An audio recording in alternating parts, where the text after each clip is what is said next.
Good afternoon to everybody who are joining us for this very special PPMA webinar.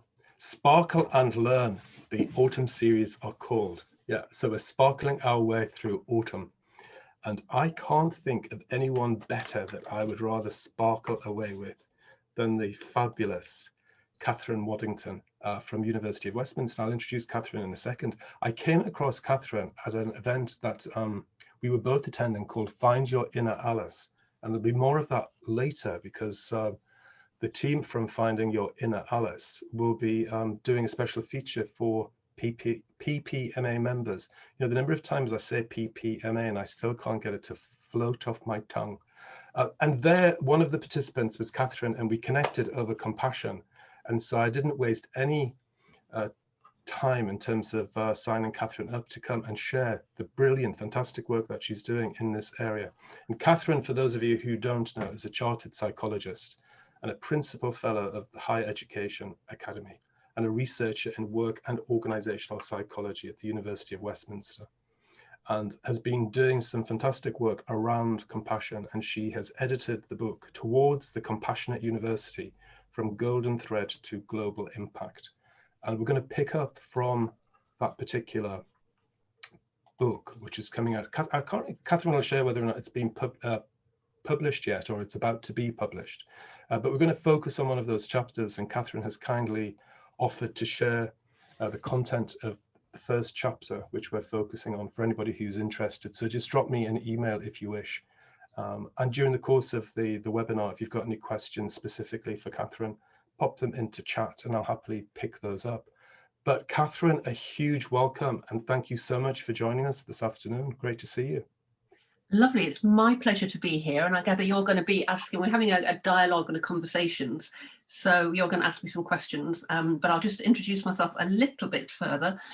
With regard to the book, it will be coming out in early 2021, so it's in the production process with the publishers Routledge at the moment, so it'll be coming out in early 2021.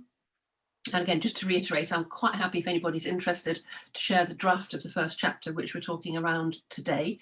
Prior to becoming an academic, I worked clinically as a nurse. So my kind of perspective on compassion is actually flavoured, for want of a better word, by my experiences in healthcare and nursing. But I'll hand you back over to Leatham now for his first question.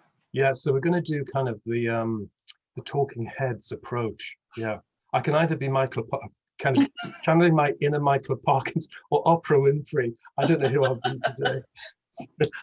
So here we go. And what I've been asking all of my guests when they join is kind of the question of discovery, really, about yourself during this huge time of disruption we've all been through, you know, during the COVID pandemic. So what have you discovered about yourself, Kathryn, during this time, which has surprised you in some way? Yeah, well, I, like many people, have been working from home. I work at the University of Westminster, but we're all working from home where possible. And I guess there's kind of two or three things. One is I'm quite a chatty extrovert person. I can talk for England, but I've become quieter. I've become more appreciative of the little things. So watching things grow in my garden, which I wouldn't necessarily have had time to appreciate before. I've come to appreciate afternoons. I've got a whole load of little birds that come in a bird bath and I can set my clock by them. So noticing things that I hadn't got time to notice before, particularly in nature. And I've been reading a lot more poetry, which has really surprised me. They're great things, yeah. And that kind of concept of poetry is something that I'll pick up with you as we progress through the conversation. And to begin with, one of the takeaways from this year's PPMA conference was to encourage our community of HR and OD practitioners to share hope for the future. You know, certainly in this time, which is being kind of full of really kind of bleak and dark headlines. So that sense of hope and joy to kind of take that out into the world. And it was really something which resonated with me when I kind of looked at the chapter called Hope with Illusion. You know, can you share with us a little bit about where this inspiration for the phrase came from and its significance for you? It's actually hope without illusion, but the hope piece is really important. And it comes from the educational philosopher from Brazil, somebody called Paulo Freire, who, if you might want to see there, from a book that he wrote in 1992 called The Pedagogy of Hope, because I work in university. So this is all about the importance of education and the importance of hope in education. And Freire is a radical philosopher of education. He died in 1997, and he's very much about promoting education as a form of social justice. So I'll just read you. And he wrote this, bear in mind, he wrote this in 1992, and just think about what we're going through at the moment in 2020. The attempt to do without hope in the struggle to improve the world, as if that struggle could be reduced to calculated acts alone, or a purely scientific approach, is a frivolous illusion. To attempt to do without hope, which is based on the need for truth as an ethical quality of the struggle, is tantamount to denying that struggle as one of its mainstays. So he's saying we need to have hope, but without a sense of illusion. Hope needs anchoring in practice. So I really hope that your kind of practitioners that are listening into this is actually able to really think about this in relation to, we need to have hope, but we mustn't have false hope. We need to have realistic hope. Yeah, it's something that I like to describe as kind of realistic optimism. And there's got to be the reality check in terms of the environment in which we're operating, but for a sense of something better and the sense that we're going to be able to come through this, providing your colleagues with a sense of hope. And as a leader, I've got the foresight to kind of engage with you to try and find a way through that. There's got to be some hope, hasn't there, I think, in terms of this kind of reality check. Yeah, and if I can just jump in, given that you talked about kind of meaning as well, and optimism. So I'm sure some of you are familiar with Viktor Frankl's amazing work following his experiences in concentration camps, and his book, Man's Search for Meaning. One of the things that he did as a postscript to that book was he talked about tragic optimism. And the British Psychological Society, again, I can send Leatham some links to this, are doing a lot of resources around how COVID-19 and what can psychology offer. So there's some material out there about this sense of tragic optimism. And what Viktor Frankl talked about was, yes, we live in worlds where there's suffering, there's death, there's tragedies. And it's about finding meaning in work and actions, or for a number of people, that kind of lack of work, as work might begin to dry up, and we're moving back maybe to the 1930s. Therefore, our experience with others and relationships with others and kindness and love.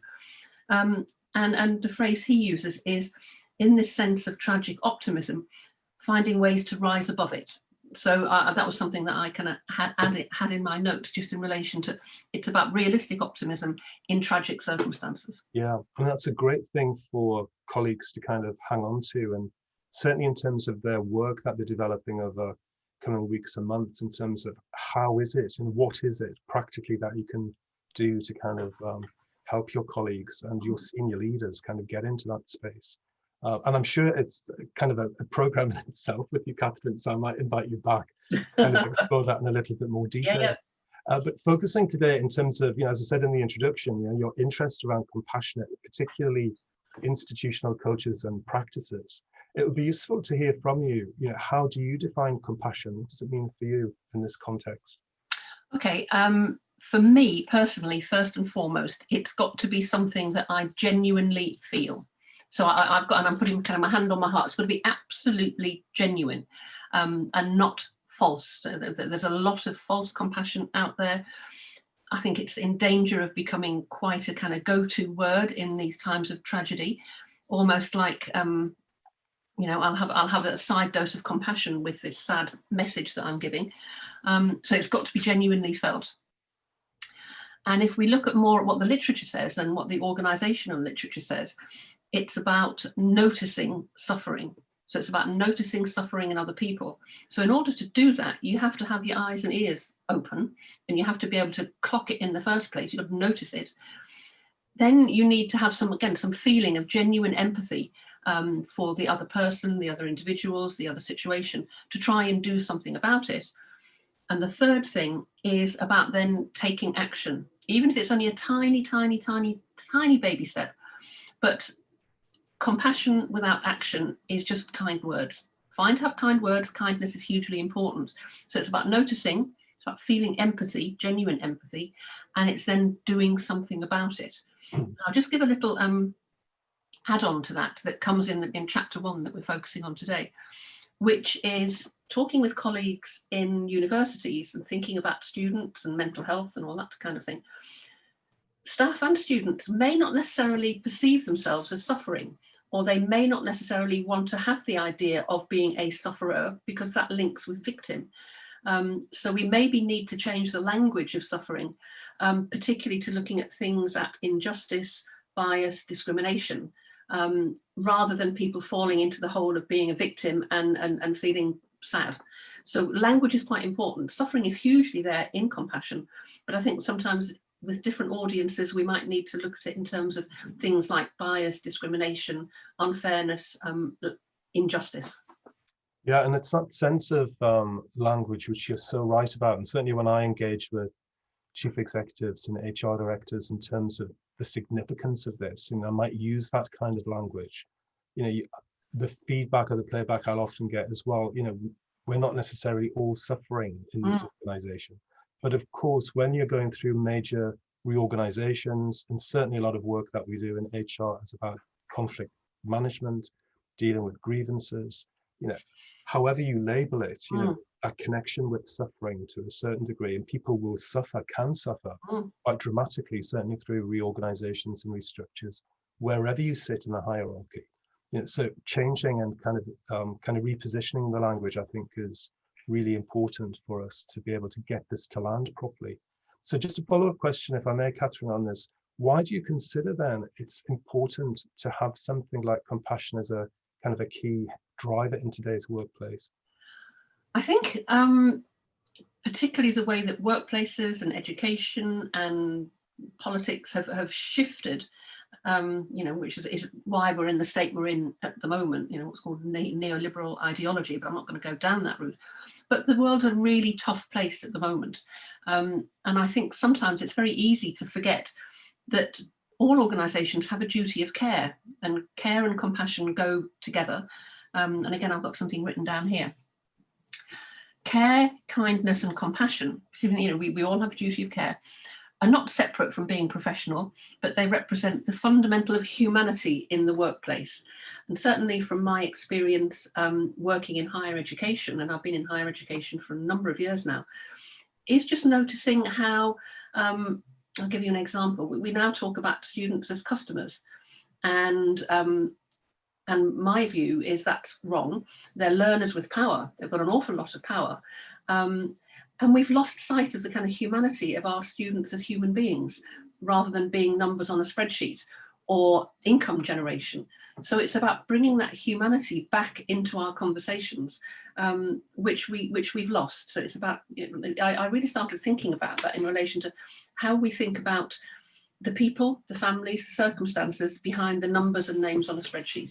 Yeah, and certainly, when you look at statistics across public sector, in all areas of public sector, pre-COVID, this, the data really didn't provide very good reading. The highest level of mental health, the greatest level of sickness absence, a huge amount of conflict and disconnect from the business. And when you're looking at high levels of our workforce, certainly in the NHS and local government, providing care is their business. And yet their lived experience is definitely not one of feeling cared for. This probably provides a really important backdrop in terms of why it's important now to start looking at the way that we manage people. And it picks up on the important day tomorrow, which is World Mental Health Day. How does compassion influence positive mental health as far as you're concerned, Kathryn? Okay, as far as I'm concerned, I'm also importantly from a kind of evidence-based approach in terms of good psychological research. It's particularly the aspect of compassion that's called self-compassion. And my own view is, in order to be compassionate to other people, whether it's from your, organizational perspective, whether it's from the point of view of patients, whether it's your family, you've got to start with yourself. So self-compassion is really, really important. And I'll just say a little bit more about that. And again, just consulting my notes. So the reviews of good psychological and neuroscience research looking at the relationship between self-compassion and mental health shows that there's a positive relationship between self-compassion and the ability to, if people can learn to be present with their distress and have the time to sit with it and manage the distressing and difficult emotions, cultivating self-compassion and self-compassion interventions, and I'll give you some examples in a minute, have shown to be an effective approach to promoting good mental health. It isn't the only thing by any means, but in a kind of holistic sense. So if you want to know a bit more about what self-compassion is, it's three things. It links into self-kindness, not beating yourself up, being kind to yourself, taking the time during the day, even if it's just a little tiny, tiny thing, to do something nice for yourself. Self-compassionate people recognize that we're not perfect, but we live in this particularly social media world where the expectations to be perfect, particularly for younger people, are really high. But we're not perfect. We all fail, we all fall down, and that's part of being human. So the next bit is about everybody has a shared humanity. We all experience distress, bereavement, family difficulties, and we need to share these with each other. We're not perfect. And the third thing is mindfulness. So that is, in addition to all of the kind of mindfulness and meditations, and I think Leatham, mindfulness is part of your kind of HR brief and stuff, so I'm not kind of preaching to the converted here, but it's about a non-judgmental, receptive mind state. And if you put these three together, that's what self-compassion is. So it's about being kind to yourself. It's about sharing our own shared humanity and frailties sometimes, and doing that in a mindful way. So self-compassion and being good to yourself is really important. I meant to switch my phone off. Sorry about that. We can all be captured by those phones. Yeah, that's really powerful, Kathryn, and certainly ahead of kind of the work which many of you will be able to see tomorrow around mental health. And I've been sharing on LinkedIn, the experiences myself, and colleagues will know that I kind of suffered very badly 4 years ago with mental health problems, and self-compassion, and being helped to be able to cultivate that was one of the areas that enabled me to emerge out from that experience of darkness and difficulty. It's hugely important, and something that ideally, it's helpful to nurture whilst people are in a stronger state, rather than waiting for you to have kind of fallen off that cliff edge. And challenging, and this was something that we picked up at PPMA conference through the fantastic delivery by Michael Byrne, sharing his story of what is it that organizations do, and is the support actually fit for purpose, rather than just a tick box exercise to say we've got a counseling service available for people when they reach that point of distress. So hugely important for us. So the other thing that I loved in the book was this expression that you used about human moments. So what do you mean by human moments, and where did it come from, and why is it important? Okay, I'll just first of all say, if you notice me looking a bit funny like that, I've lost the big screen, but I can see you all down like a little set of postage stamps. So that's me thinking, when my phone went off, my screen went off. So just bear with me. So the bit about human moments, it's very much face-to-face human moments that we have with each other in relation to being physically present for somebody, which in the environments that we're in at the moment is quite challenging. But it's about being open. It's about taking the time to listen. I think in relation to a lot of the work that's going on at the moment in relation to breaking down the stigma around mental health, and that, asking, are you okay? And then asking again, but then having the time and the kind of openness of your heart and the ability to listen to what people are really saying. So it's that kind of human connection, which I think is challenging all of us when we're trying to do these things online. but it's a human connection, and it's easy to say it's about being there, but it's about listening. And for me, my family will be falling off their sofas when they hear listening, Kathryn. So I have to consciously make myself stop. And what I do, this might sound really funny, is I kind of imagine my heart. I used to be a coronary care nurse, and I know all about hearts. I'm just trying to kind of like open it, so I'm listening with my heart, if that makes sense. So it's those human moments, and what's also important is that the other person feels that you have really listened to them in that genuine, empathetic way, not the what's the word, the kind of impression management way. It's got to be genuinely felt. Sue, my lovely colleague Sue Williams out there has asked a really interesting and connected question here in terms of, is compassion kind of affected by gender, and is it perceived differently between men and women in any way from the research you've come across? I would think that it's not something I've directly touched upon, but I would think that, as with lots of things, there might be a stereotype that women find it easier to be compassionate. And then it goes with that stereotype of women do all the caring and the cooking and the whatever. But I think it's probably, we think about it in a different way. I'm going to go off at a tangent. And I can probably come and do something else for you, Leatham. My PhD doctoral research was about gossip in organisations. Right. And when I interviewed senior managers and I was looking at gender differences in gossip, the men said to me, well, of course, I'm not one to gossip. Like women used to say, I'm not a feminist, but I'm not one to gossip, but they were given permission to talk about their gossiping. And actually their interviews were longer than the interviews for women because it gave them permission. So I think men might need permission to say that they feel compassionate and they care, because we should all feel it equally as people with shared humanity. I hope that answers your question, Sue. Yeah, no, I think it's a great idea as well to invite you back for a follow-up in terms of exploring that. The other thing that you raise in the chapter of the book is about the precarity and pressure, which you touch upon. Can you share a little bit more about what you mean by this? Yeah, absolutely. So obviously this is a book about compassion in our universities, but it's got wider organisational application. But using universities as an example, precarity is a word that is used a lot, particularly around HR, because there's a lot of people on fixed term contracts, on hourly paid contracts. That's often part-time visiting lecturers, doctoral students, people at the beginning of their academic career. So that sense of not having any sense of job security, your job is only secure until you get your next research contract, for example.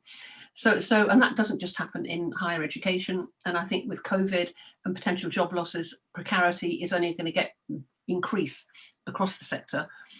And the bit about pressure is really interesting, because there was a piece of work that was published in 2019 called Pressure Vessels. And it was based on a freedom of information request to university HR departments, asking for information about the rates of referrals to occupational health and counselling. And the first report it talked about an epidemic of poor mental health in universities, not just PhD students, not academic staff, everybody.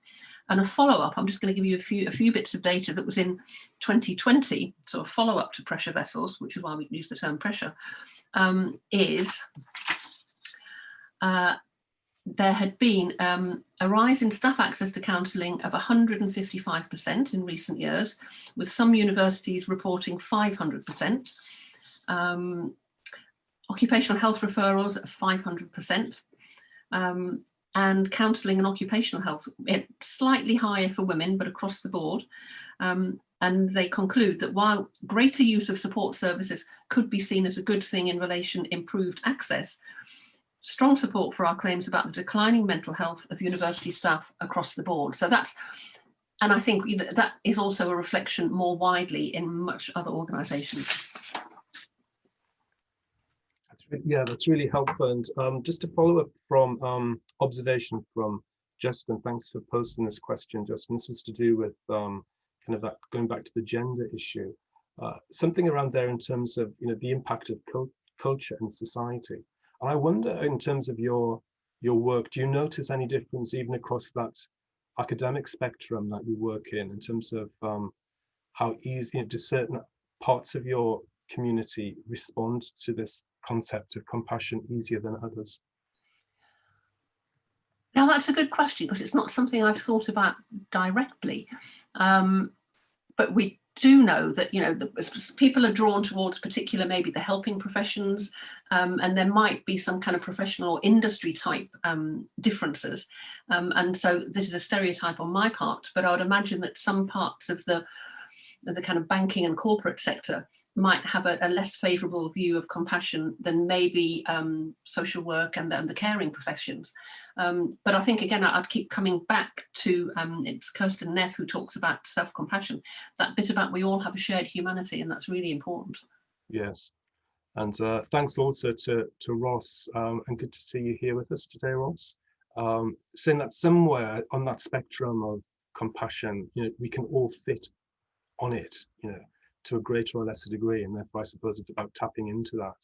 And certainly with leaders, getting them to appreciate its significance and its connection also with that, with the drive around inclusiveness, because if you treated everybody in that kind of way of respect and dignity, regardless of their skin color, their sexual orientation, ethnicity, etc., you would probably find more effectiveness coming through in terms of the impact that you're having. Yeah, and then just a little adjoinder to that, in relation to kind of the leadership piece, it's also about admitting vulnerability, and that can be really hard to do. So one of the words that goes with compassion is you have to have courage, and sometimes admitting I didn't get it right, or I feel vulnerable. It's a hard thing to do, but it's important about, again, being open to yourself and to other people. Yeah, and certainly one of the best role models I've seen of that recently, I did a session on compassionate leadership for the OD network of London councils, and the chief executive, Stuart Love, was on there talking about his own style and what he's been doing in Westminster Council over the past months. And he was amazing just in terms of his ability to show his vulnerability, his kind of challenge that he's experienced as a leader in this world, and how listening to the voices of other people has been able to reposition his thinking and behavior to respond more compassionately, which is what he wants to do. It's a great one to check out, and they're doing fantastic work if anybody's looking for a case study. There are others, but that's certainly one that's just kind of sitting there in my mind at the moment. So for our community of HR and OD practitioners, Kathryn, out there, what would you say they could do to infuse care and compassion into their everyday practice? Okay, one might sound a little bit flippant, but I think from the human resources point of view, you could add an E and make it humane resources. And I also think there's a lot to be learned from other areas where compassion is maybe more inherent, because I've done work with HR colleagues and practitioners and research, and one person that I worked with said to me, who had a very senior position in HR before she came into academia, she said, Kathryn, HR departments are a repository of toxic emotion. And that's because of the difficult conversations that you have to have, the breaking bad news. I'm sorry, we're going to have to let you go, or whatever, however you say it. And also, HR, I think, is sometimes a bit like social work. You just get projected everybody else's, negative feelings. Nobody likes HR. So I think having that humanity is really important, but also thinking about the kind of emotional aspect of your work is thinking about where do you get your emotional sustenance from? Otherwise, you will just bleed out all of your emotion and compassion and burnout. So in the helping professions, we have something that's called clinical supervision, where people are able to take the emotional difficulties, the difficult conversations, the breaking bad news that they've had to do, and actually have somewhere to process that. So thinking about your own emotional well-being is really important. And again, I keep coming back to that, the shared humanity, so humane resources. And certainly the one of my mantras for people who've worked with me in the HR profession was the point that you actually say, I don't mind doing something like disciplining somebody, dismissing somebody. The impact of restructure is the point that really you need to leave this team and profession, because it's an experience that, if you can't feel the distress potentially for that person sitting in front of you, you've kind of lost your ability to do your job really effectively. And while it's really tricky stuff, and to be able to offload that is really important. And it was always something that I felt was missing across the profession. It still is. You know, it's taken too much for granted that people can just get on and do this. But it is a really tricky space, particularly at the present moment. And it has been, you know, for some years with the changes in organization that we've seen right across the sector. So it's one of those tips I think that we need to pick up as certainly as an association, to say, how can this be done better? It's a great and without reinventing the wheel. Again, for me, coming and having worked in kind of coronary care and intensive care and acute situations, there's a lot out there about breaking bad news, because HR professionals do have to break bad news, and there's a lot that can be learned from, as I say, medicine, nursing, social work. So just to conclude, because I've kind of been bad with my timekeeping today, it's been so fascinating talking to you, but I just want to take it up a level and check out whether compassion has an impact at a global level. And the Dalai Lama shares that compassion is no longer a luxury, but a necessity if our species is to survive. And this is what you've kind of positioned in the chapter of your book. Why do you think this is important? I think it's massively important, and you can look at compassion on many, many different levels, from a neuroscience level, which we haven't touched on today. Today's been about an organizational level, but also we need to think about the planet and compassion for the planet, because without compassion, 2 or 3 generations down the line, you know, we're in a pretty sorry state from a sustainability point of view. So just coming back to a bit of a plug for the book, it's called Towards the Compassionate University, from golden thread, which is the kind of compassion that joins us all together, to global impact. It's about that being kind to the planet. And it's just so important. So yeah, it's no longer a luxury, it's an absolute survival necessity. And if we still had Charles Darwin here, who actually started a lot of this off with his work around emotions and empathy, I'm sure that Charles Darwin would agree with us as well. That's a great way to finish, and always good, you know, if you've got a book, to plug it. You know, I think you'd be shameless about that. And Ross, I see that you posted a question there. I'll pick that up with Kathryn and send some links out in terms of compassionate interventions. And to everybody out there who has joined us, many thanks. Kathryn, it's been fascinating talking to you. I could sit and spend hours talking through this. The work that you're doing is so amazing. It's really inspirational. And thank you for sharing the chapter. Thank you for giving us your time. And for all of our colleagues out there in PPMA land, whether or not you're downloading or listened in live, thanks for your time. And I look forward hopefully to seeing you next week. And I'm going to be joined by Leatham, who's going to be talking about the impact of senses, particularly the sense of smell on performance, a little bit different, connecting into that world of neuroscience. And just check it out, because the world of Leatham is really incredible. So huge thanks. Good luck with the book when it's published next year. And I look forward to welcoming you back in a future episode. So many thanks, and bye for everybody. Have a great weekend, and thanks for tuning in. Bye for now.